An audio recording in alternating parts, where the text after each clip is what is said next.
बाह्रै महिना हराभरा, वातावरण सफा, सुन्दर अनि रमणीय। देवदहमा वर्षौंदेखि 60 साल झैं ठिङ्ग उभिएको छ एउटा वृक्ष, जुन वृक्ष अलौकिक र अति नै विशाल पनि।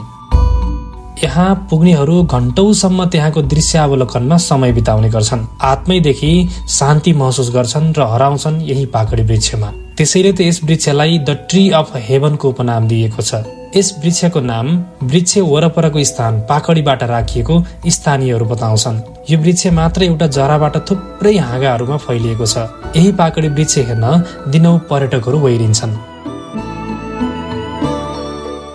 रूपन्देहीको देवदह नगरपालिका वडा नम्बर 8 मा रहेको विश्वकै दोस्रो तथा एसियाकै ठूलो रुख भनेर चिनिने यो वृक्ष हेर्नका लागि स्वदेशी तथा विदेशी पर्यटकहरू वर्षेनी हजारौंको हाराहारीमा आइरहन्छन्। वृक्षको छाहारीमा बसेर आत्मसन्तुष्टि लिनका लागि पनि दिनौं मानिसहरूको घुइँचो बढेको पाइन्छ। विशेष गरी यो वृक्षमा आन्तरिक एवं बाह्य बुद्धिस्टहरू अवलोकन भ्रमणमा आउने पर्यटकका कारण पाकडी तथा देवदह क्षेत्रमा पर्यटकको संख्या बढेको छ। यो वृक्ष हेर्न दिनौं पर्यटकहरूको भिड लाग्ने गर्दछ।